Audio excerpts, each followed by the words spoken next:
प्राणनाथ, अब तो 13 साल खत्म हो गए। यूं तो ही बातों में गुजर गए। अब 1 वर्ष और यहाँ पर गुजारेंगे और फिर अयोध्या को पधारेंगे।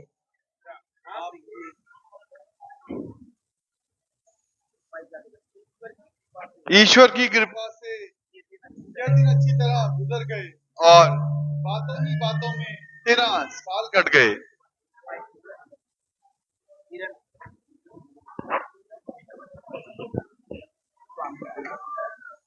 स्वामी, देखिए कितना सुंदर मृग घूम रहा है। क्या आप मेरे लिए इसे पकड़ कर लाएंगे?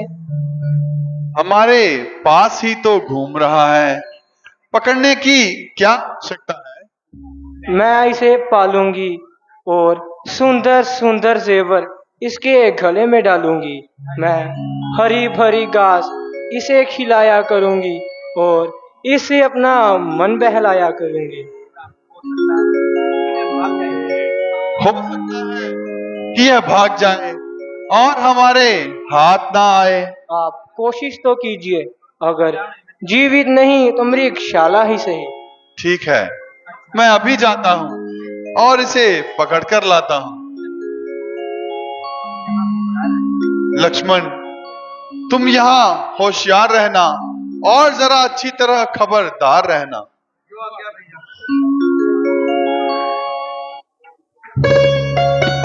भाई लक्ष्मण, जल्दी आओ, मेरी जान बचाओ। लक्ष्मण, सुनते हो ये कैसी आवाज है? किसी ने मेरा आवाज देकर मुझे आवाज लगाई है। ये क्या किसी ने? यह तुम्हारे भाई की आवाज है। माता जी, आपको मालूम नहीं कि इस जंगल के अंदर क्या पोशीदा राज है।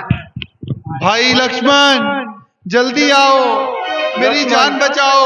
तुम्हारे भाई को अकेला पाकर राक्षसों ने आ दबाया है और उन्होंने तुम्हें अपनी सहायता के लिए बुलाया है। नहीं नहीं माता जी, भला राक्षसों की उनके सामने आने में क्या मजाल है। अगर तुम विपत्ति के समय भाई के काम ना आओगे तो कब आओगे? हाय, तू इतना बेदर्द हो गया और तेरा सीना यूं सर्द हो गया कि भाई सहायता के लिए तुझे बुलाए और तू यहाँ बैठा बातें बनाए। माता जी, अगर मैं भी चला गया तो इधर आपका कौन निगहबान है। लक्ष्मण, तुम व्यर्थ ही बहाने बना रहे हो और इधर उधर के किस्से सुना रहे हो। माता जी, आज आप कैसी विचित्र बातें सुना रही हैं। भाई लक्ष्मण, जल्दी आओ, मेरी जान बचाओ।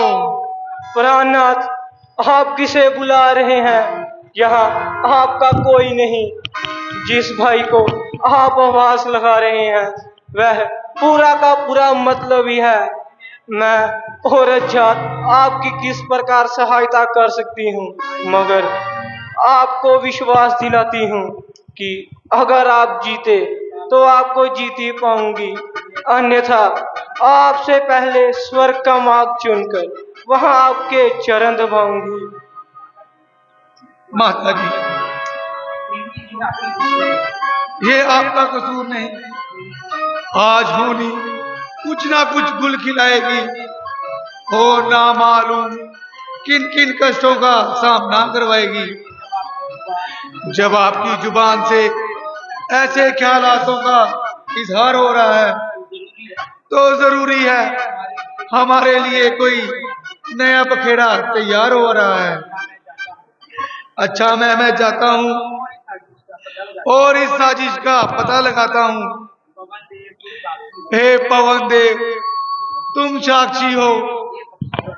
हे पक्षी गणों, मल्हा तुम्ही मेरी इस धर्म नाव के। हे सूर्य देव, मल्हा तुम ही। आज्ञा पालन करता हूँ। है बस इतना अफसोस मुझे, रघुराई अगर उल्लंघना दे तो तुम कह देना निर्दोष मुझे। जाता हूँ माँ, अब तुम सावधान रहना। आज्ञा के भीतर दास रहा, रेखा के भीतर दास रहना।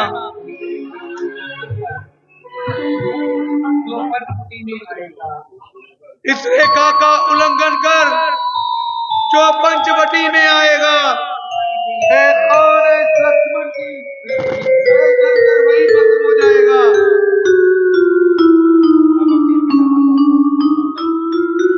अच्छा माता जी, अपना ध्यान रखना।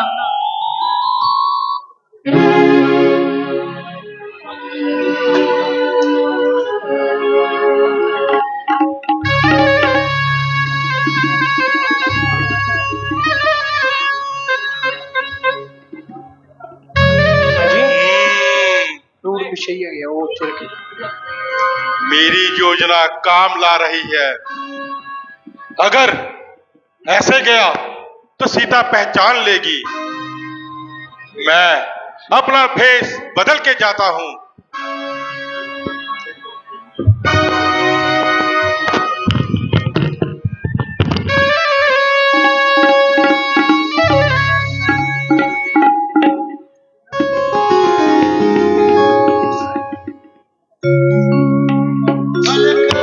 अलख निरंजन, अलख निरंजन, आया मैं तेरे द्वार।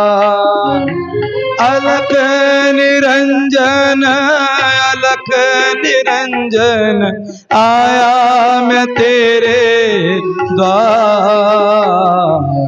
जनक दुलारिये भिक्षा दे, जनक दुलारिये। दूधो नहाओ पूतो फलो तुम, दूधो नहाओ पूतो फलो तुम, अटल रहेगा सुहाग, अटल रहेगा सुहाग।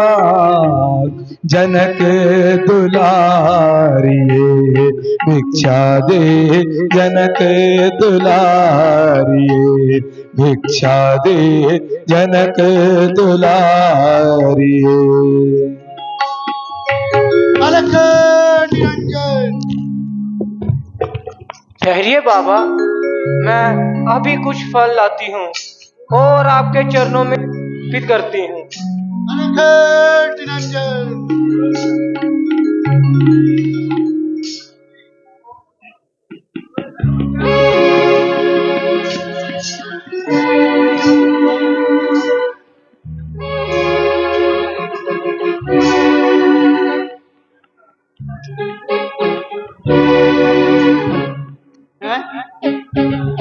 यह क्या? यह रेखा तो रंग बदलती है। अगर जरा सा भी पांव इस तरफ बढ़ाता हूं तो एक ज्वाला सी जलती है। यह जरूर कोई माया है, या किसी तपस्वी का, या सीता है अथवा मां सती है। रेखा उल्लंघन करता हूं तो निश्चय है मरण मेरा। कैसे कैसे सीता का हरण होता है या प्राण हरण मेरा? मुझे निश्चय ही कोई और उपाय सोचना होगा, किंतु इस तरह कुटिया के अंदर प्रवेश नहीं किया जा सकता।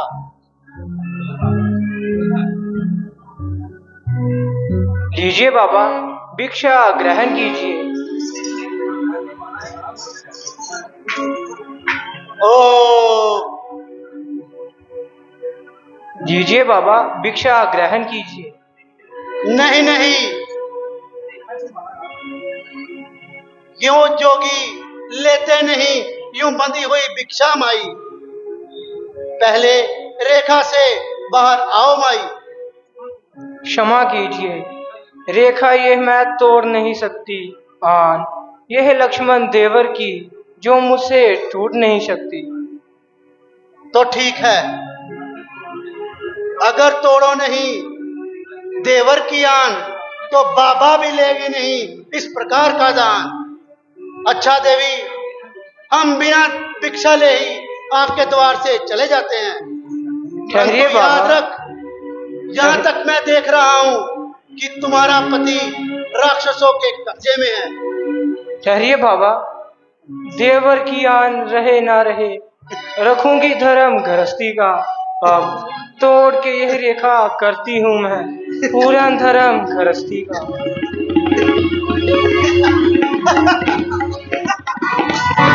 बचाओ बचाओ बचाओ बचाओ सीता, अब तुम मेरे कब्जे में है।